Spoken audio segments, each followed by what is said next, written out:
Васіль Быкаў – найвядомейшы беларускі пісьменнік у свеце. Апошнія гады свайго жыцця ён вымушаны быў жыць за мяжою. Чаму так сталася, што Быкаў не мог працаваць і жыць у Беларусі? Чаму ён не хацеў вяртацца і пры якіх абставінах вярнуўся ў Беларусь? Якімі былі апошнія тыдні і дні жыцця Васіля Быкава? Прага стала апошнім горадам у замежжы, дзе жыў Васіль Быкаў. Канфлікт Васіля Быкава і рэжыму Лукашэнкі пачаўся задоўга да таго, як знакаміты беларускі пісьменнік пакінуў радзіму. Нагадаем, як усё адбывалася. Пачатак нацыянальнага руху канца 80-х гадоў звязваюць з адкрыццём месца расстрэлаў сталінскіх часоў урочышча Курапаты. За артыкулам Зенона Пазняка «Курапаты. Дарога смерці» у тыднёвіку літаратура і мастацтва. Гэтая знакамітая публікацыя стала магчымай дзякуючы прадмове Васіля Быкава. Адкрыццё Курапатаў тады, у 1988 годзе, ускалыхнула беларускае грамадства і выклікала моцны ціск камуністычных уладаў на тых, хто імкнуўся сказаць праўду. Быкаў напісаў прадмову да артыкула і пазней нязменна абараняў Пазняка. Адкрыць праўду пра Курапаты і зрабіць гэту праўду здабыткам усёй грамадскасці і у нашай краіне, а таксама і пашырыць яе, так сказать, на ўвесь свет. Для гэтага, конечно, патрэбна была вялікая маральная сіла, бо у барацьбе тады з Пазняком аб'ядналіся усе камуністычныя і пракамуністычныя сілы. Падтрымка Быкавым публікацыі артыкула пра Курапаты і сцвярджэння праўды пра Курапаты, якую я ўвесь час адчуваў ад Быкава, сыграла вельмі вялікую ролю. Быкаў стаяў у аснове стварэння Беларускага народнага фронту, у аснове новага беларускага адраджэння. Ён быў сябрам сойму Беларускага народнага фронту. І ён, калі стаўся рэжыму Лукашэнкі, першы, які адразу ацаніў, што гэта такое ёсць, якая гэта пагроза для Беларусі, для нашай інтэлігенцыі і культуры. І не выпадкова, што Быкаў вымушаны быў потым пакінуць межы Беларусі. Быкаў з залатымі літарамі ўпісаў сваё імя не толькі ў сусветную літаратуру, але і ў беларускае нацыянальнае адраджэнне. Гэта тое адраджэнне, якое правяло да незалежнасці нашай Беларусі. І Быкаў быў адным з тых людзей, які паклаў сваё слова, сваю волю на алтар нашай бацькаўшчыны. Яшчэ ў 1993 годзе, за год да прэзідэнцкіх выбараў, Васіль Быкаў надрукаваў у народнай газеце артыкул, у якім, у загалоўку якога ужыў нават слова «д'ябал», дзе вельмі рэзка скрытыкаваў Александра Лукашэнку, тады яшчэ дэпутата, за ягонае імкненне знішчыць незалежнасць Беларусі і аднавіць імперыю. Васіль Быкаў лічыў, што пад кіраўніцтвам Зенона Пазняка Беларусь мае шанец быць суверэннай дэмакратычнай дзяржавай. Падчас прэзідэнцкіх выбараў 1994 года Васіль Быкаў быў давернай асобай Пазняка, удзельнічаў у тэлевізійных эфірах разам з Пазняком, агітаваў за яго. А ў часе свайго 70-гадовага юбілею сказаў у парку Янку Купалы, што самае ягонае вялікае жаданне, каб прэзідэнтам быў абраны Пазняк. Але перамог Лукашэнка. 1995. Не прайшло і году пасля абрання Лукашэнкі прэзідэнтам, як ён выказаў пляны правесці рэферэндум, надаць рускай мове статус другой дзяржаўнай, змяніць дзяржаўную сімволіку. Бел-чырвона-белы сцяг і герб пагоня прапаноўвалася змяніць на старыя савецкія сімвалы. 11 красавіка 1995 году у знак пратэсту супраць рэферэндуму 19 дэпутатаў апазіцыі БНФ у Верховным Савеце абвесцілі галадоўку проста ў зале парламенту. Ноччу ў Верховны Савет па загаду прэзідэнта Лукашэнкі былі ўведзеныя войскі. Дэпутатаў апазіцыі збілі і выкінулі на вуліцу. Александр Лукашенка цынічна святкаваў перамогу. Тады на радыё «Свабода» прагучала ацэнка падзеяў Васілём Быкавым. Тое, што адбылося ў апошнія дні, ёсць нешта іншае, чымся прэлюдыя фашыстоўскага перавароту, але самае на ўвесь свет ганебнае ён учыніў у парламенце, калі прымяніў сілу да жменькі непакорнай апазіцыі. Нават кішэнны па сутнасці, паслухмяны і пракамуністычны Верховны Савет стаў для яго перашкодай. Але перашкоды па шляху куды? Ведама ж, да ўстанаўлення асабістай дыктатуры, каб усур'ёз і надоўга. Сёння ён перамог рукамі гарэлаў у чорных масках. Ужо пэўна, што на Беларусі не будзе парламенту, не будзе дэмакратычных выбараў, знікнуць рэшткі вольнай прэсы. Краінай закіруе прэзідэнцкая хунта, а як кіруюць хунты, мы добра ведаем з нядаўняга вопыту. Васіля Быкава называюць сумленнем беларускага народу. Але ён быў і мужнасцю свайго народу. Ён гаварыў тое, што іншыя думалі, але сказаць не маглі. Канфлікт Васіля Быкава і беларускіх уладаў становіцца ўсё больш вострым. Васіль Быкаў усё часцей гаворыць пра тое, што не можа жыць і працаваць дома. Вось урывак інтэрв'ю Васіля Быкава рускай службе Радыё Свабода. Я в Минске не могу писать. Во-первых, у меня холодная квартира. Я там своими больными легкими, так сказать, очень быстро загнусь, потому что в Минске указом президента введен максимум температуры. Ему не нужен Быков, у него есть сплоченная, мощная когорта собственных личных писателей, которые пишут его биографии, пишут его о нем, так сказать, и пишут его жизнь. Вот, и славят режим, ему этого достаточно, а всего остального он не приемлет. А то, что делает Лукашенко и его режим, направлен на ликвидацию, на полную ликвидацию, так сказать, этой суверенности. Но кроме того, он ведь под этим предлогом ликвидирует национальную культуру, национальную литературу, национальный язык. У 1998 годзе Васіль Быкаў разам з жонкай Ірынай Міхайлаўнай прымаюць запрашэнне фінскага пэн-цэнтру. Быкаў жыве ў Хельсінкі, піша тут аповесць «Ваўчыная яма», потым пераязджае ў Нямецчыну, спачатку Берлін, потым дом адпачынку ў Віперсдорфу, дзе яго зрэдку наведваюць сябры, потым Франкфурт на Майне, знаёмства з навукоўцам Барысам Кітом. Тут ён піша апавяданні на балотнай сцяжыне, велікодная яйка, кнігу ўспамінаў «Доўгая дарога дадому». Амаль з самага пачатку ад'езду Васіля Владзіміровича з Менску мы з ім перапісваліся. У мяне захавалася шмат лістоў ад яго з Хельсінкі, Берліна, Віперсдорфу, з Франкфурту. І вось у адным ён піша: «Ну, а я тут працую. Умовы для таго такія, якіх я не ведаў ніколі. Галоўная цішыня і спакой». Умовы сапраўды былі вельмі добрыя. Праблема была толькі ў тым, што у Фінляндыі, а потым у Нямецчыне візы былі абмежаваныя. Тэрмін знаходжання яго за мяжой быў абмежаваны. І вось яшчэ адзін урывак. «Мы тут да траўня, далей вяртання. Толькі куды?» І яшчэ з ліста Васіля Быкава. Вось скончыў невялічкую аповесць пра чарнобыльскую зону з лакальным сюжэтам і ўсяго 2 персанажамі. Што з ёй рабіць, не ведаю. Хаця там няма ніякіх выпадаў у бок бацькі, але ж друкаваць няма дзе. Полымя, кажуць, ледзьве дацягне да Новага года, а там невядома, ці будзе выходзіць. І вось яшчэ ён піша ў лісце да ўкраінскага сябра Васіля Бурана. «Канчаецца віза. Паеду да Лукашэнкі на ягоную міласць. А ён можа адабраць пашпарт, пасадзіць, аб'явіць, што Быкаў украў у дзяржавы $1 000 000. Знойдзецца дзясятак сведак, якія пацвердзяць адпаведныя дакументы, суддзі і пракуроры, або можна знікнуць без сляда, як палітыкі ўжо многія. І ўсё таму, што некалі выступіў супраць яго і на выбарах агітаваў за пазняка. А тут я таксама пад ягоным каўпаком. І кожны мой крок, і кожнае слова адсочваецца і дакладаецца ў Менск. У Маскву таксама». Недзе ў самым пачатку 2002 года Васіль Владзімірович мне патэлефанаваў і сказаў, што ў яго скончваецца нямецкая віза, ну і такая сітуацыя, што, відаць, прыйдзецца вяртацца ў Менск. Было абсолютно зразумела, што зробіць рэжым Лукашэнкі з Быкавым, калі Быкаў вернецца ў Беларусь. Таму пачалі шукаць розныя варыянты. Пэн-цэнтр прапанаваў Быкаву варыянт Мексікі. Барыс Кіт, з якім Васіль Владзімірович сябраваў у Нямецчыне, сказаў, што Мексіка вельмі цудоўны край, што там прыгожа, калісьці ён там адпачываў на ўзбярэжжы. Ну, але адна справа адпачываць 2 тыдні на моры, а другая справа гэта жыць у вялізным мегаполісе ў Мехіка, перапоўненым людзьмі, аўтамабілямі.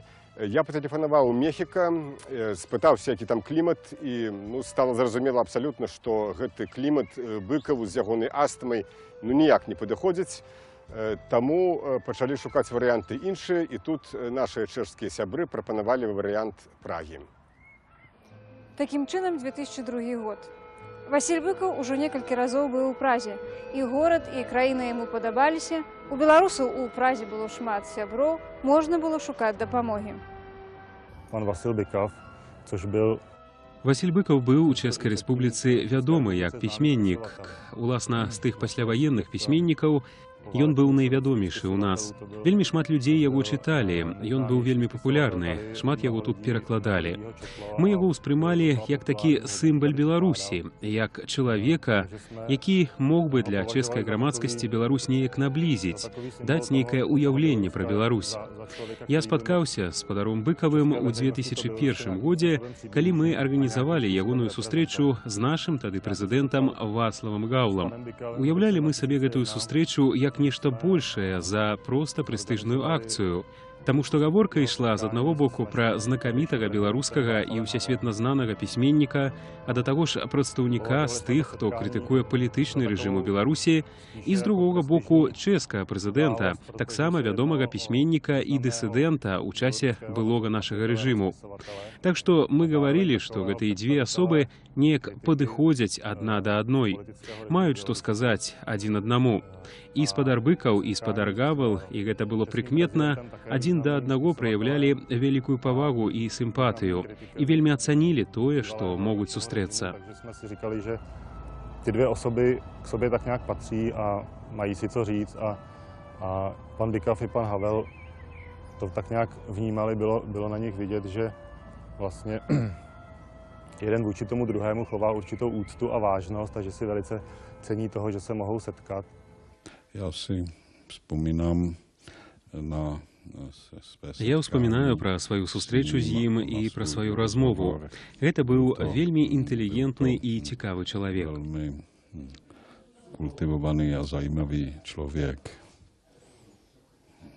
У чэрвені 2002 году Васіль Владимирович прыязджае сюды, у Прагу, і вось тут на Радыё Свабода начытывае ў студыі перад мікрафонам урыўкі з кнігі ўспамінаў «Доўгая дарога дадому». Яму дапамагае ў гэтым супрацоўніца беларускай службы Алена Ціхановіч.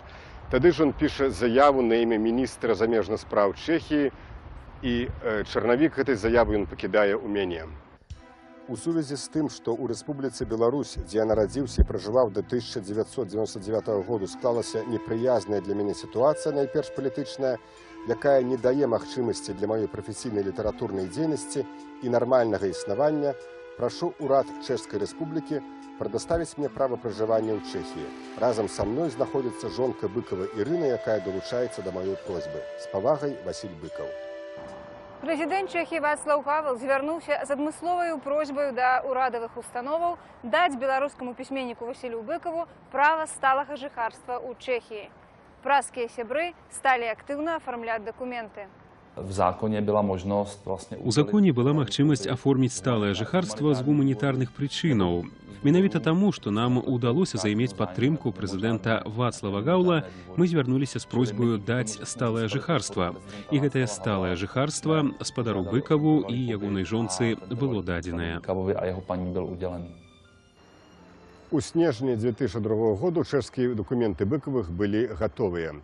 Але ўзнікла праблема, дзе іх пасяліць. Справа ў тым, што ў той жа год, улетку, Прагу затапіў паводак. Шмат дамоў апынуліся пад вадой, і тыя кватэры, дзе нашыя чэшскія сябры меркавалі пасяліць Быкавых, яны проста былі непрыдатныя для жылля. Я прапанаваў Васілю Владимировичу і Ірыне Міхайлаўне пасяліцца ў сябе. Мы нават падрыхтавалі пакой. Але яны адмовіліся, сказалі, што ўсё ж такі было б лепей жыць недзе асобна. Но яны проста не хацелі сабой кагосьці абцяжарваць. І мы пасялілі іх у гэтым доме па вуліцы Янкоўцева, 41, у кватэры Ганны Сурмаш, якая ў тыя месяцы з'ехала да сына ў Амерыку. Вокны гэтай кватэры выходзілі ў двор. Гэта была невялікая аднапакаёвая кватэра, але затое асобная. Калі разам з Александром Лукашуком мы прыходзілі да Васіля Владимировича, ён звычайна частаваў нас віном альбо чымсьці моцным. Наколькі я ведаю, Васіль Владимирович тут у гэтыя 7 тыдняў, пакуль ён жыў, асабліва нічога не пісаў, больш чытаў, а мы шукалі нейкіх лепшых жыллёвых варыянтаў. Потым некаторыя ў Беларусі казалі, што Васілю Быкаву ў Празе не былі створаны належныя пабытовыя ўмовы. Адказаць на гэта можна. Стараліся, але не паспелі. Але Чэхія стала адзінай краінай, якая выдала Быкавым не кароткатэрміновую візу, а права на сталае жыхарства ў краіне і сталую паўнавартасную медычную страхоўку. У лютым 2003 году неяк у размове высветлілася, што Васіль Владзімірович ужо некалькі дзён не вельмі добра сябе пачувае. Баліць жывот. Яго ўгаварылі паехаць на абследаванне. У адным з лепшых у Празе клінічных шпіталёў Матол былі праведзены неабходныя аналізы і працэдуры. Быў пастаўлены дыягназ. Васілю Быкаву неабходная аперацыя. 27 лютага 2003 году Васіль Быкаў меў першую сустрэчу ў шпіталі Матол. А на наступны дзень, 28 лютага, Васіль Владзімірович і Ірына Міхайлаўна перасяляюцца вось сюды, у гэты дом па вуліцы Варшавацкага на Даражы 22 і здымаюць аднапакоевую кватэру на першым паверсе. Вось гэтае іх вакно. Тут ім давядзецца жыць амаль 13 тыдняў, і гэта апошняя кватэра Быкавых у Празе і апошні іх прытулак на чужыне. Але тады, у лютым 2003-го, пра гэта яшчэ ніхто не ведаў. Васіль Владзімірович і Ірына Міхайлаўна набылі мэблю, кніжную паліцу, шафу, пісьмовы стол. Васіль Владзімірович вярнуўся да сваіх ранейшых прыпавесцяў і нават зрабіў накіды новых твораў. 11 сакавіка пасля медычнага абследавання Васіль Владзімірович сказаў мне, што лекары прапануюць яму зрабіць аперацыю, а потым хіміятэрапія. Фактычна гэтымі словамі хіміятэрапія, дыягназ, канчатковы дыягназ быў вызначаны, але ў сваіх размовах слова «рак» мы не ўжывалі. Васіль Владзімірович сказаў, што з усіх магчымых варыянтаў у яго заўсёды бывае самы горшы. 12 сакавіка Быкаў дае згоду на аперацыю. Да Васіля Владзіміровича і Ірыны Міхайлаўны ў Прагу прыязджаў Барыс Кіт, чые ўспаміны Васіль Владзімірович запісаў у Нямецчыне.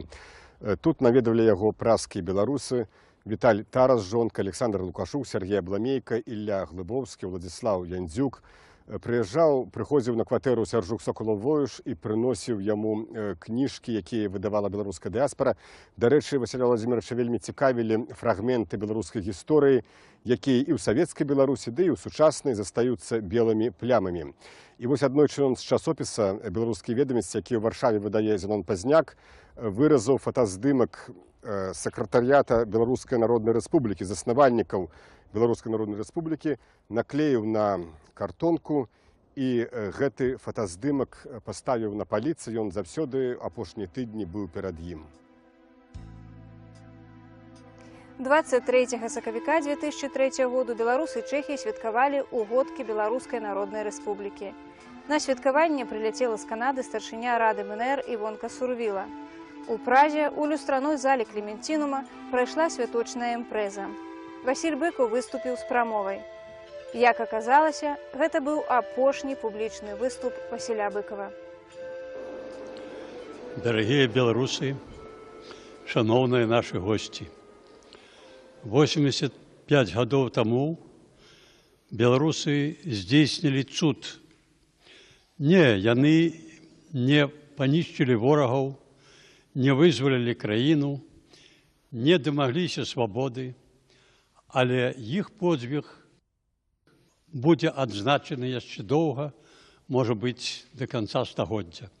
Таму што яны запалілі кволую свечачку надзеі сярод беларусаў. І вот гэтая акцыя аказалася самай важнай і самай бясцэннай.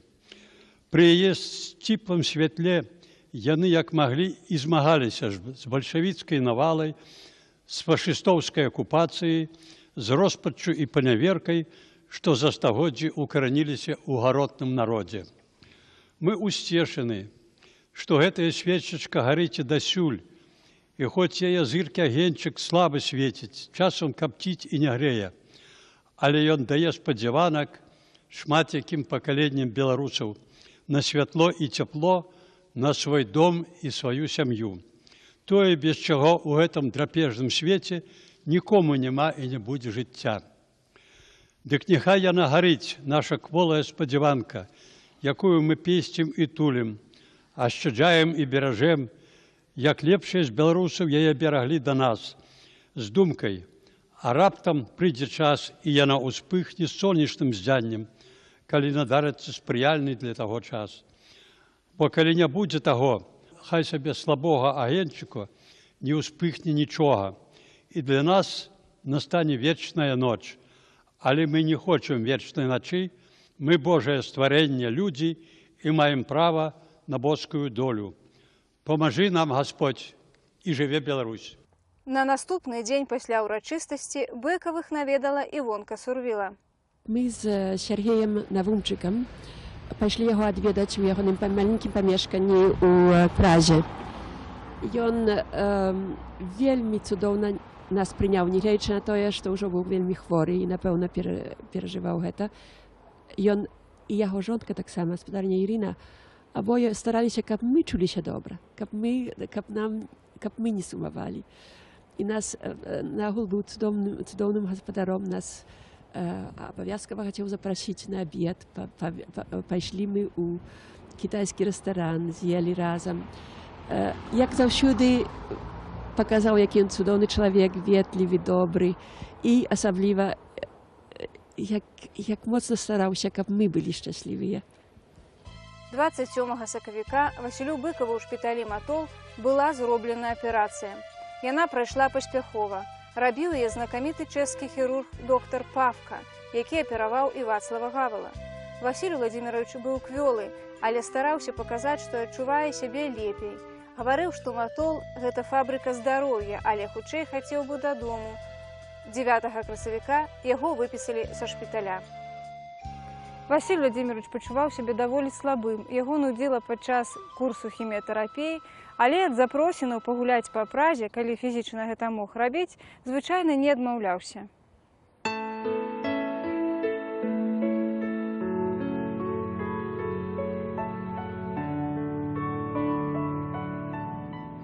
Канец красавіка быў такі самы цёплы, як зараз. Я памятаю, што быў вельмі сонечны дзень. Вось трава ўжо была зялёная, кветкі, уже з'явіліся першыя лісточкі. І мы з Быкавым на Грачанах. Быкаў з жонкай Ірынай Михайловнай і я з жонкай са Светай. А некалі давно я спытаўся Быкава, што яго яшчэ радуе вот в гэтым жыцці, уже ва ўсіх сваіх эміграцыях. І он мне адказаў вельмі лаканічна. Адным словам, сказаў прырода. Вось Быкаў быў не вельмі патрабавальны, што да радасцяў жыцця ён цаніў простыя рэчы, але прырода заўсёды пакідала яго неабыякавым. І вось у той дзень на Грачаны мы прыйшлі не з цэнтральнага ўвахода, як прыходзяць усе турысты, а прыйшлі з адваротнага боку Грачанаў, якраз у той самы зялёны парк, сад, дзе некалі працаваў садоўнікам Францішак Скарына. Але я зараз хочу сказаць пра іншае. Быкаў заўсёды любіў маляваць рэчы, якія яму падабаліся. Вось у мяне ёсць некалькі ягоных малюнкаў па памяці, які ён зрабіў. Напрыклад, уезд у ягоную родную вёску Вушачу, дарога ў школу, па якой некалі хадзіў са сваёй вёскі ў гэтую Вушачы самыя, ягонае возера. І таксама ёсць вось гэты малюнак. Малюнак вось гэтага кафэ, у якім мы зараз сядзім. Вось ззаду вы бачыце тое самае дрэва, сценка, другое дрэва і за сценкай 4 удзельнікі нашага кароткага прыпынку. Васілю Быкаву падабалася Прага. Ён меў тут свае ўлюбёныя месцы. Большасць з іх на прыродзе. Зусім побач з домам Быкавых быў цудоўны парк пад назваю Гаўлічкавы сады. 27 красавіка у Васіля Владзіміровича была кансультацыя ў анколага. Ён прыйшоў троху засмучаны і сказаў, што чэшскія лекары застаюцца пры старой савецкай традыцыі і нічога толкам не кажуць хвораму. А пасля сказаў: мне што, мне б да цяпла дажыць. І вось якраз праз некалькі дзён у траўні наступіла доўгачаканае цяпло, бо ў той год была зацягнутая вясна.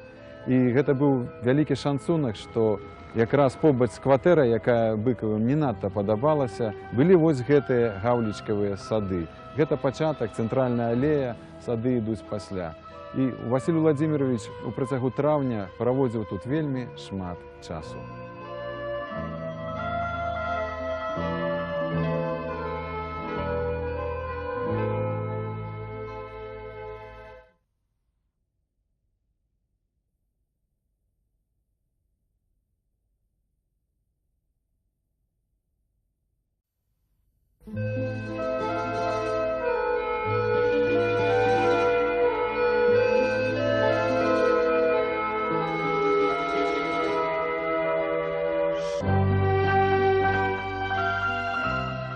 Васіль Быкаў – найвядомейшы беларускі пісьменнік у свеце.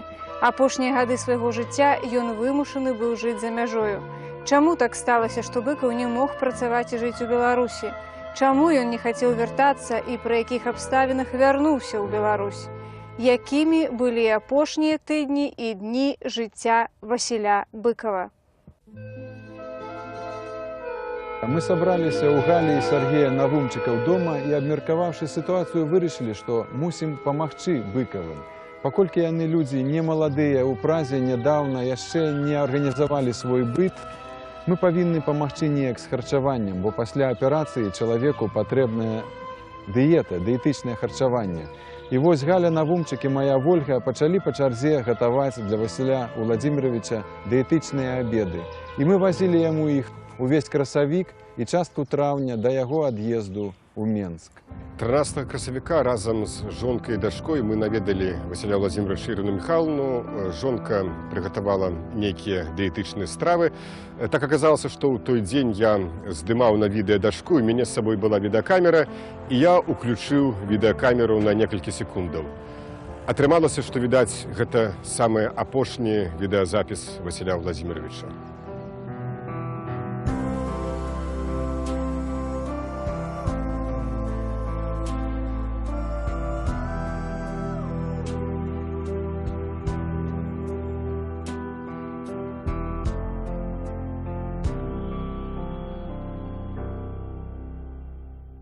У канцы красавіка Сергей Навумчык з'ехаў у Амерыку, і да мяне перайшоў абавязак адвозіць Васілю Владимировичу свежую прэсу. Аднойчы я пазваніў яму на мабільны тэлефон і сказаў, што вязу чарговую партыю. А ён сказаў, што ён знаходзіцца цяпер у гаўлічкавых садах і каб я ехаў адразу сюды. Мы прыехалі з Вольгай, з маёй жонкай, прыблізна палове 12-й ён нас сустрэў каля брамы садоў і прапанаваў зрабіць экскурсію, якую я запомніў на ўсё жыццё. Якраз было вельмі цёпла, сонечна, Быкаў чакаў гэтага цяпла і святла. Ён нас павёў па гэтых садах і быў абсалютна захоплены прыродай. А я быў захоплены яго веданнем кожнай расліны, якую ён тут бачыў. Кожнае дрэва, кожны куст, ён ведаў усе назвы. Я проста згадаў, як Кандрат Крапіва рэагаваў на першы раман Вячеслава Адамчыка. Ён сказаў: «А вы шмат зёлак ведаеце». Дык я сказаў Быкаву, што ён ведае падобна значна болей. Васіль Владимирович задаволена пасміхаўся і вадзіў нас па гэтым садзе. Цяпер я думаю, што захапленне прыродай было часткай яго шляхетнай і беларускай душы. Васіль Владимирович вяртаўся ў свой звычайны працоўны рэжым. Дапісваў новыя фрагменты да кнігі ўспамінаў, сачыў за падзеямі ў Беларусі і, як звычайна, штодня слухаў радыё «Свабода». Але даводзілася падпарадкоўвацца графіку медычных працэдураў, праходзіць курс хіміятэрапіі. Прыгадвае старэйшая медсестра аддзялення радыялогіі і хіміятэрапіі шпіталя «Матол» Людмила Нойманова. Мы принимали на наше отделение пана Быкова. Мы прымалі ў нашым аддзяленні пана Быкава. Вельмі добра яго ўзгадваю, таму што гэта быў вельмі спакойны чалавек, вельмі інтэлігентны. Ставіліся мы да яго з павагаю, стараліся яму забяспечыць неабходны дагляд. Ён мне добра запомніўся, стаўлюся да яго з вялікай сімпатыяй. Пасля ў Менску, у друку і проста людзі некаторыя выказваліся, што Быкава ў Празе кепска лячылі, яму аказалі кепскую медычную дапамогу. Дык тут варта сказаць, што лячэнне для Васіля Владимировича было такое дарагое, што чэшская страхавая кампанія, якая пакрывае выдаткі ўсіх пацыентаў, не магла сама нават прыняць рашэнне аб гэтым лячэнні і спатрэбілася ўмяшанне міністра аховы здароўя. Лячэнне было вельмі дарагое. Одна упаковка лекаў каштавала $2900. Já jsem 7 let pracovala v zahraničí, tak vím a dokážu srovnat péči. Я 7 гадоў працавала ў замежжы, дык ведаю, магу параўнаць дапамогу хворым у клінічным шпіталі Мотал у анкалогіі з іншымі развітымі заходнімі краінамі. Я магу насамрэч вельмі адказна сказаць, што ў нас дапамога анкалагічна хворым на высокім узроўні. Больш таго, мы супрацоўнічаем з іншымі краінамі, дык можам тут мець самыя сучасныя сродкі лячэння. Таму запэўніваю, што пан Быкаў атрымаў тут дапамогу на самым высокім узроўні. Přesvědčená, že i pan Bykov zde dostal péči na vysoké úrovni. Ад'езд Васіля Владзіміровича ў Менск быў для ўсіх нас тут у Празе абсалютна нечаканым. Ён вырашыў выкарыстаць для паездкі ў Менск 2-тыднёвы перапынак у хіміятэрапіі.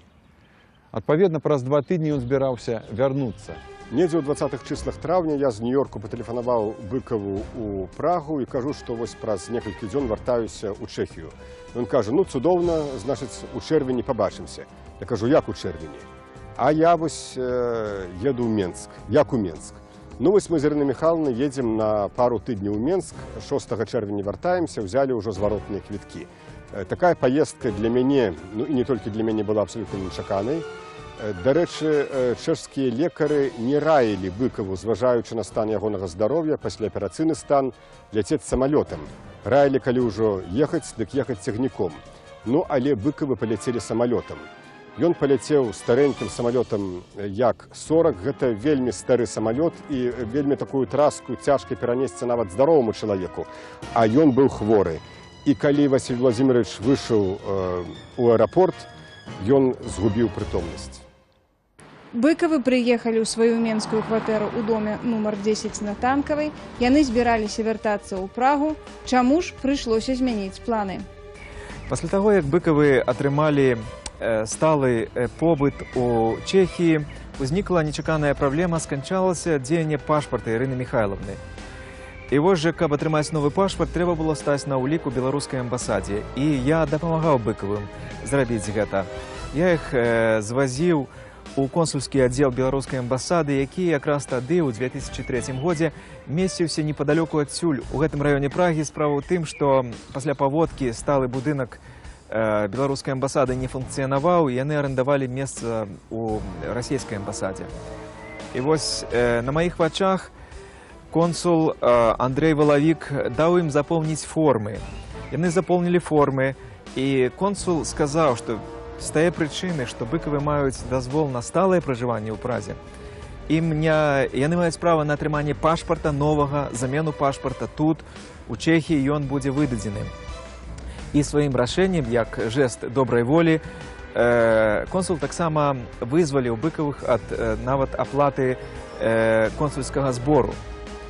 І вось жа з амбасады пазванілі Быкаву якраз 8 траўня, сказалі: «Заўтра мы заедзем за вами, уручым вам новы пашпарт, і калі вы не супраць, мы запрашаем вас на альшанскія могілкі да помніка савецкаму салдату-вызваліцелю на ўскладанне кветак». Быкаў, як фронтавік, ніколі не адмаўляўся ад такіх запросінаў і сказаў: «Так, канешне, я паеду». Але 8 траўня мы яшчэ правялі разам. Мы гулялі па гораду з ім, з Ірынай Міхайлаўнай, і мы з жонкай запрасілі іх у рэстаран, і там мы адзначылі этот дзень перамогі. Это вот самы апошні дзень перамогі у жыцці Быкава. Пра тое, што адбылося на наступны дзень, я ўжо ведаю са слова Васіля Владзіміровича. Раніцай 9-го машына з амбасады з супрацоўнікамі дыпламатычнай місіі беларускай прыехала да дома, дзе яны жылі. Яны выйшлі з Ірынай Міхайлаўнай, і консул уручыў ёй новы пашпарт, сапраўды новы, выпісаны, як і належыць, і папрасіў стары пашпарт назад. Ірына Міхайлаўна адкрыла гэты пашпарт, паглядзела яго, і там не было штампа прапіскі. Там не было штампа прапіскі, менскай прапіскі з адрасам іх вуліцы Танкавай, і дома, і кватэры. І ў гэты момант Ірына Міхайлаўна адмовілася аддаць стары пашпарт з прапіскай супрацоўніку амбасады. І ў гэтай сітуацыі ці то ім было няёмка, ці ўжо не выпадала, яна атрымала новы пашпарт, а стары не аддала. І такім чынам у ёй аказалася 2 пашпарта. Яна адчула, што нешта тут не так. А працяг гэтай гісторыі адбыўся, думаю, што тыдні праз 2. 23 траўня быкавы нечакана адляцелі ў Менск. Яны купілі квіток у 2 бакі, думалі вярнуцца. І літаральна праз некалькі дзён пасля іх прыезду я ўведаў, што іх нешта адбылося, нейкая навіна. Я пазваніў Васілю Владзімировичу, спытаўся, ці ўсё ў парадку. Ён кажа: «Саша, ёсць навіна і яшчэ якая. Але зараз вам пра яе не хачу казаць». Праз некалькі дзён я перазваніў, і в гэты раз уже Васіль Владзімирович расказаў. Іх выпісалі з кватэры. У ЖЭКу ці ЖЭСу, не ведаю, як эта установа іх называецца, ім сказалі, што з тае прычыны, што яны жывуць за мяжой, яны выпісаныя са сваёй кватэры з дома па вуліцы Танкавай. Василий Владимирович был страшно знервованы этой навиной, потому что для яго она означала, кватэра была не прыватызаваная, што, магчыма, яны страцілі права на эту кватэру, магчыма, яны могуць выселены быць у любы момант.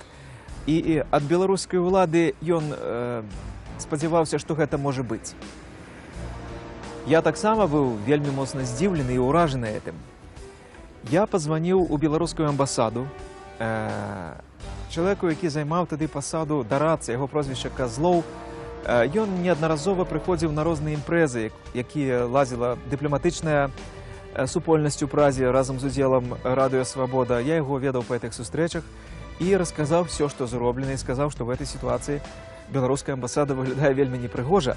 Выглядае, што яна стала альбо удзельнікам, альбо правадніком аперацыі спецслужбаў па нанесенню такога удару великому беларускаму пісьменніку. Дарадца амбасады Казлов адразу адкінуў гэтую версію, сказаў, што это нейкая памылка, это нешта бюрократычнае наблыталі ў Менску, што амбасада да гэтага не мае ніякага дачынення, і паабяцаў разабрацца. Я потым дазваніўся да консула, валавіка, і таксама паўтарыў яму сваю ацэнку таго, што адбылося, і якое ўражанне это зрабіла, і як цяпер выглядае амбасада. І ён таксама сказаў, што амбасада не мае ніякага дачынення да таго, што Быкаў быў выпісаны.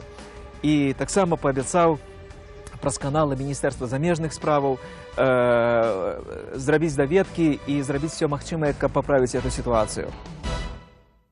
Апошні прыезд Васіля з Прагі ў Мінск был, конечно, не падобны на папярэднія прыезды. Чым? Тым, што ён быў відавочна слабы, відавочна хворы. Васіль адзінае, пра што мне з трывогай гаварыў, што ён баяўся, каб гэтая кватэра, ягоная мінская, пасля, можа, нечага трагічнага, не адышла ад яго ці дзяржаве, ці невядома якім людзям. І вось яго вельмі трывожыла якраз гэта. І я рашыў паспрабаваць яму дапамагчы. Я кажу, што Васіль, мы паспрабуем неяк дапамагчы. І якраз у гэты час так атрымалася, што на мяне выйшаў тадышні кіраўнік адміністрацыі прэзідэнта Урал Латыпаў, Урал Рамдракавіч Латыпаў. Ён захацеў са мной сустрэцца, калі мы сустрэліся, то ён, значит, папытаўся. Ён яшчэ раней на мяне выходзіў, пытаюць, што, магчыма, што-небудзь трэба Васілю Владзімировичу дапамагчы там з медыцынай, магчыма, з лекамі, чым можна яму дапамагчы. Я пра гэта сказаў Васілю, кажу, што вось ёсць такі крок з боку Урала Рамдракавіча. Васіль гэта, конечно, успрыняў вельмі нявесела. Ён сказаў, што я ад сённяшняга кіраўніцтва Беларусі не хачу ніякай дапамогі і ніякага спрыяння быць, нават і гаворкі такой не можа. Я гэта Уралу Рамдракавічу сказаў, што вось Васіль не хоча нават і гаварыць пра тое, каб яму была дапамога з боку чыноўнікаў, вышэйшых чыноўнікаў Беларусі. На што ён мне сказаў, што гэта не нейкае, так сказать, рашэнне кіраўніцтва, гэта яго асабістая ініцыятыва. Дык вось я сказаў яму, што вось адзіная такая бяда, якая вельмі хвалюе Васіля, і якой было б добра, у якой дапамагчы, гэта вось пытанне з прапіскай. На што мне Латыпаўскага, да божачка мой, хіба это пытанне? Я бясспрэчна таксама сказаў, да это ніякае не пытанне, але гэта пытанне, якое вельмі хвалюе Васіля. Ну і літаральна за пару дзён, а можа там і меней, пытанне гэта было вырашана. Василий Владимирович и Ирина Михайловна были, я снова повторюсь, страшно знервованы этим ударом. Василий Владимирович расценивал его как акцию спецслужбаў, праведзеную спецыяльна супраць яго і праведзеную менавіта з мэтай нанесці ім такі удар. І я мушу сказаць, што калі это была акцыя спецслужбаў, яна сваёй мэты дасягнула. Яна моцна нанесла удар Быкову. Василий Владимирович пачуваў сябе ўсё горш. Голас у тэлефоннай трубцы, калі яму тэлефанавалі ў Мінск, гучаў усё менш упэўнена. Ва ўсіх былі кепскія прадчуванні. Мне ўспамінаецца апошняя наша размова. Это было 5 чэрвеня 2003 года. Я ему потелефоновал в Минск, и мы говорили. Я пробовал его подбадерить на конт поправы, на конт того, что можно поправиться. Але Быков уже разумел, что, видать, дни его поличенные. И тогда я просто откинул все и сказал, что Василий Владимирович, верьте, не глядячи ни на что, наша Беларусь живе и будет жить. Никто, ніякая гебовская Россия, ніякая хунта, ніякая либеральная Европа, никто не знищит нашей незалежности. Мы будет развиваться наша мова, наша культура, у наших поколениях, у нашей будущей. Верьте, что так будет. І пам'ятаю, що Быков зрозумів, і для чого я це говорю, але голос його поцяплів. І він каже, ну дай Боже, дай Боже, дай Боже. Ось це апошнє його слово. Яны і гучаць у мене в ушах. 9 чэрвеня Васіля Быкова паклалі ў Інстытут анкалогіі ў Бараўлянах.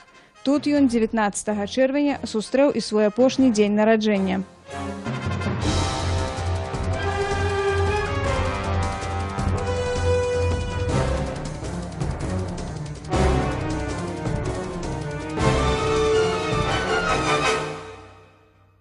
Гэта была вельмі, скажем так, сумная, горкая сустрэча. Тое, што Васілю было цяжка, Васіль быў вельмі хворы, гэта было відавочна. Але ён паводзіў сябе надзвычай мужна, бо ён стараўся, каб нікому ад яго пакут, ад яго хваробы, каб не было лішніх клопатаў нейкіх ці што. І калі мы прыходзілі да Васіля ў ягоную палату, то ён спрабаваў нават часам жартаваць. У Рыгора Барадуліна пытаўся нават, як там твой кот Мірон жыве. Словом, ён стараўся перад намі быць, все-таки не зусім уже такім нямоглым чалавекам. А на дзень ягонага нараджэння мы да яго прыйшлі даволі, так сказать, вялікай кампаніяй. Мы яго павіншавалі, адкрылі нават там бутэльку віна.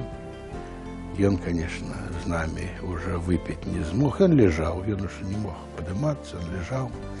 Але, так сказать, ён, як кажуць, абрадаваўся таму, што мы па традыцыях у гэты дзень да яго прыйшлі.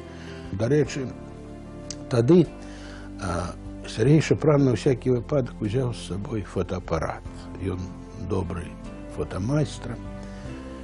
И Василь, это, я просто сказал, говорю, Сережа, да ты что, як можно в таким стане фотоаппарат? А Василь, видать, зауважил, каже, Сережа, у тебе что, может и фотоаппарат с собой есть? Он каже, есть. Каже, зраби здымки. И это были апошние здымки, каля, вельми хворага Василя, где были мы с Рыгором Барадуліным. Ён зрабіў здымак нас трох, а потым, як кажуць, кожнага і Рыгора з ім, і мяне з ім. Гэта, між іншым, быў такі для мяне нечаканы крок, нечаканае рашэнне Васіля. Відаць, сапраўды ён уже разумеў, што асталося яму жыць немного, і, відаць, ён хацеў пакінуць нейкі ўспамін пра сябе і такога. Тым болей, што на здымках Сярожа Шапрана, вось гэтых апошніх здымках, там сапраўды відно і тое, як ён пакутуе, і нейкая такая, нават уже неземная мудрасць Васіля, які глядзіць на гэты свет, ведаючы, мы-то не ведалі, а ён, відаць, уже ведаў, што ён глядзіць на гэты свет в апошні раз. У яго стане пражскія лекары лічылі, магчыма прымаць толькі хіміятэрапію ў выглядзе таблетак, а ў Менску прымянілі хіміятэрапію ўнутрывенную, што вельмі пагоршыла стан Васіля Владзіміровича. А потым раздаўся мне тэлефонны званок, калі сказалі, што Васіль памёр. Памёр ён, так сказаць, не вытрымала сэрца, бо яго вельмі сачылі ўсё, што звязана з печанню, а сэрца, скажем так, у нейкім сэнсе не дагледзелі, і сэрца не вытрымала. Пражскія лекары былі здзіўленыя тым, што ніхто з менскіх калег ім не пазваніў і не пацікавіўся гісторыяй хваробы Васіля Быкова, гаворыць лекарь Сергей Юрченко. Для того, что если он будет обращаться там к врачам, для этого мы дали ему выписку, в которой было кратко диагнозы, назначенные дозы, назначенные этого лекарства химиотерапевтического. Самое главное, для необходимых подробностей всегда они могли с нами соединиться, то есть контакты на врачей, которые после операции с ним занимались. То есть там был имейл, адрес и телефон. К сожалению, никто нам не позвонил, никто нам не написал. Это очень удивляет и, конечно, наводит на мысль, что это просто какое-то политическое ослепление, но ни в коем случае не действие нормального врача, который никогда бы так не поступил. Я думаю, что он вельми зрабіў великую помылку, что поехал в Беларусь, что он поехал в Беларусь. Я думаю, что это было справокаванае, каб ён поехал туды. Але я вельмі шкадую, я ёсць пэўная, што ён яшчэ быў бы жывым, каб не паехаў у Беларусь. У сярэдзіне чэрвеня 2003 года Васіль Владзімірович быў у Менску. Я патэлефанаваў рэдактару газеты «Народная воля» Осіфу Сярэдзічу, і ён мне сказаў інфармацыю, якая падалася яму вельмі важнай. І сапраўды, гэта інфармацыя была нагэтулькі важнай, што папрасіў яе паўтарыць пад запіс. Яна тычылася Васіля Быкова. І, магчыма, гэта інфармацыя высветліць некаторыя акалічнасці вакол апошніх тыдняў жыцця Васіля Владзіміровича. Літаральна на наступны дзень пасля вяртання Васіля Быкова з Прагі ў Мінск я сустрэўся з адным добрым знаёмым, чыноўнікам высокага рангу, які ў бліжэйшым атачэнні да Лукашэнкі. І вы ведаеце, я заўважыў проста, як ён, паціраючы рукі, приписывал, як быццам это іх уласна заслуга і яго асабіста, тому што ён сказаў, што я вас пераконваў, все пагадзіліся, і менавіта толькі дзякуючы яму і бліжэйшаму атачэнню Лукашэнкі Васіль Быкаў з'явіўся паміраць, менавіта паміраць на радзіму. Таму што ты ж ведаеш, калі б ён так і сказаў, ты ж ведаеш, калі Васіль Быкаў памёр у Празе, як бы яго сустракала вся громадскость, скажем, на чыгуначным вокзале альбо в аэропорту, калі там самолетом, что это вылилось бы у великую, можа, манифестацию. А тут он приехал, сам помер, все спокойно, и это як наша перемога. Размова Іосіфа Сярэдзіча з чыноўнікам высокага рангу, які назваў смерць Быкова перамогай, адбылася на другі дзень пасля прыезду Быкавых у Менск. Яшчэ не было ніякай гісторыі з пазбаўленнем прапіскі і аніякіх планаў з анкалагічнай клінікай у Бараўлянах. 22 чэрвеня 2003 году, праз 3 дні пасля свайго 79-го дня нараджэння, Васіль Владзімірович Быкаў памёр. Але засталіся яго кнігі, засталіся ягоныя запаветы беларусам. З намі застаўся прыклад ягонага бескампраміснага, сумленнага і таму шчаслівага творчага жыцця. Быкаў застаўся з Беларуссю.